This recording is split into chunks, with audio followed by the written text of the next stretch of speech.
Good evening, everyone.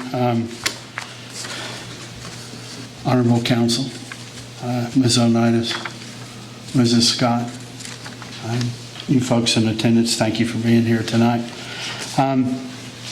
We'll talk about the Q2 summary, which runs through December the 31st of 2021.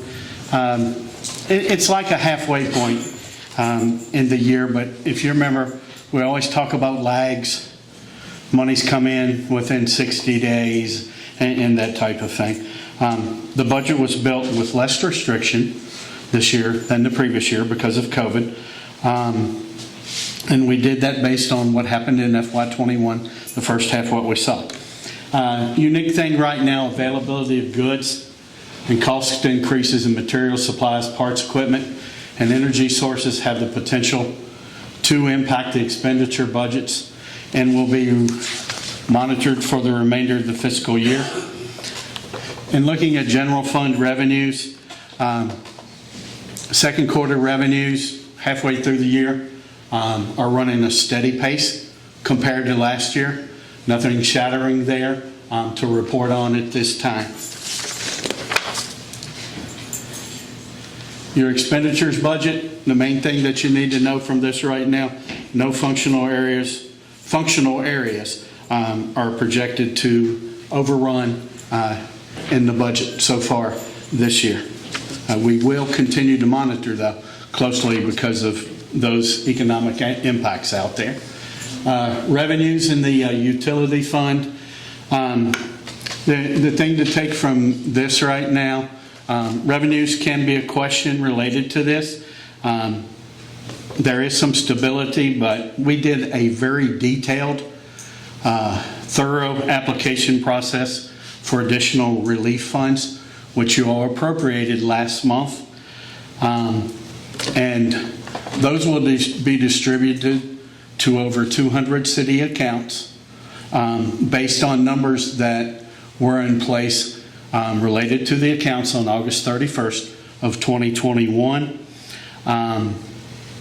Currently, at the present time, we have about 105 accounts on a payment plan, but this will benefit because we did an additional process. This will benefit over 200 accounts that it will be applied to, and we'll be doing that in central accounting over the next 2 weeks. However, please be mindful, it won't cover all of those amounts that are in arrears. It's not a magic number to cover it all, but it is a portion that they did allot us, and this portion is considerably more than the $20,000 that we received in the first application process. So that will be helpful to those accounts. And one thing as I mentioned, we have 105 accounts on a payment plan that was advertised. It was out there. Cutoffs, initially, they were discussed to begin late November, early December, but because this money was coming in, we had a hold on that. Those will resume February 1st. Cutoffs will resume. The expenditure not on a payment plan. for those that not on a payment plan. Those who took advantage of the payment plan, which there's over 100, they go along as normal, provided normal payment, and the agreed upon amount to make things up was taken care of. And Mr. Bryant, sorry to interject. I will also state that we are the last locality here in the Highlands and immediate area to end our local moratorium on water shutoffs. As Mr. Bryant alluded to, part of that was because we knew we were getting additional funds from DHCD. We wanted to keep the enrollment process active to figure out, truly what is the number of folks in the rears and set some criteria. But other localities resumed their shutoffs months ago, which may or may not have been premature, but we wanted to make sure that we could get as many state dollars as we could that were readily available to assist our folks. So unfortunately, we will begin our shutoffs come February 1st, and if you all will remember from our annual audit report that was something that the auditor noted, is we were down in revenues for water and sewer. And part of that was because we've had, a moratorium on shutoffs for about a year and a half now, almost 2, so. In looking at the expenditures related to the utility fund, the big thing there, supply chain and materials and equipment costs for planned projects. We have planned projects out there that were budgeted for back last spring that, materials, supplies increases are taking place. And we'll watch those very closely.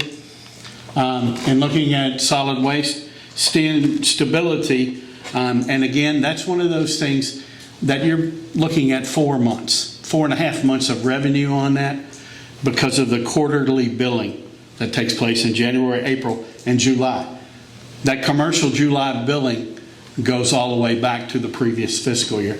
So those, if you're looking for 50%, you're not going to see that number there, just because of the quarterly commercial billings related to that. And as like last year, landfill charges, those items, and that's across the scale.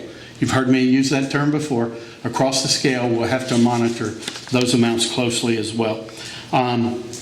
The key item related to your expenditures budget in solid waste right now is evolving, taking place right now.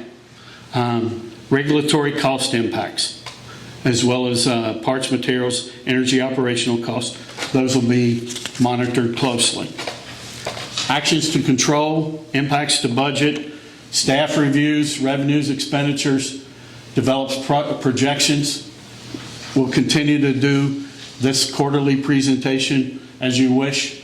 Fuel cost, electric, natural gas, those are significant. The city has lots of buildings, lots of vehicles, and I can give you what's happened this last second quarter in percentages, and you say, oh my, but then we'll put it in dollar terminology for you as well. But if you look at electric costs compared to the same period last year, that 3 month in this last quarter, you're looking at a 20% increase. Looking at your natural gas cost, a 53% increase. Looking at your gasoline cost, a 70% increase. Now, percentages based on numbers and that type of thing, just what does that mean? Well, what it means in dollars is per quarter, that's about $13,000 more on electricity right now than the previous fiscal year. On your natural gas, you're looking at about a $5,100 increase per quarter. If you want to break it down to month, $1,700 more a month. And then looking at your vehicle fuel, a $13,650 increase for a 3-month period. So that's roughly $4,500 a month more in fuel costs. Now that's about 350 more gallons than we used during that period last year because things were down.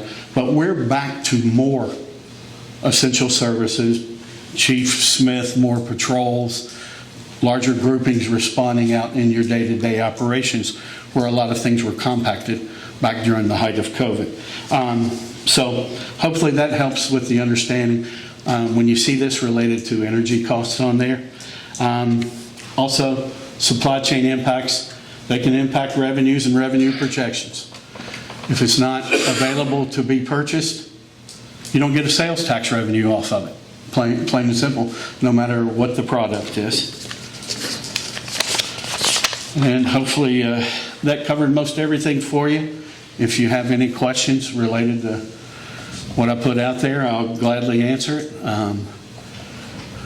And hopefully didn't get too detailed, but those are the unique present day numbers. Yes, ma'am. I have one, Mr. Bryant. I guess it's actually more so, a thought process. Since you brought up a good point, when we had talked through the presentation about the percent increase in energy costs, and I know we talked about looking at the same period last year.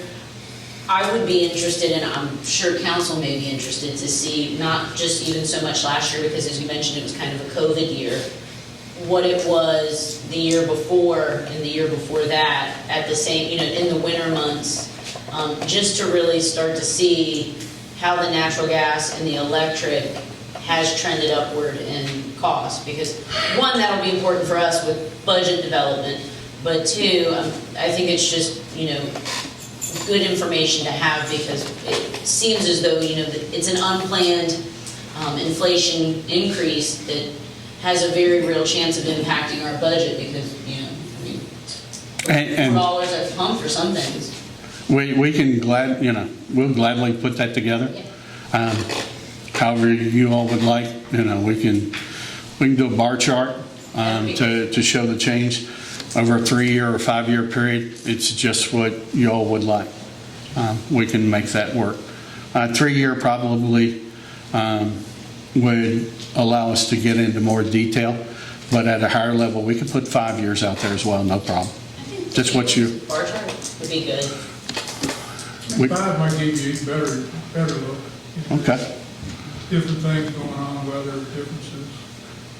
We've heard 3 and we've heard 5. I deal with numbers. Average is 4. And that is minus the COVID. Yes. Yeah, so we'll go back 4 years pre-COVID. Okay. 4 years. 3 years pre-COVID or 4? 5 total. We'll do Because 5 years. we have Munis in the system that we can really reference a lot easier. 2017. So 5 total. 4 to 5 total we can do. No problem. Gladly do so for you, because that adds up over 4 quarters. That becomes a $50,000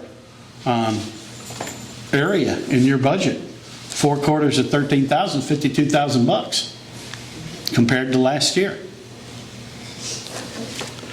Any other questions, concerns? Okay. Thank y'all very much. Have a great evening.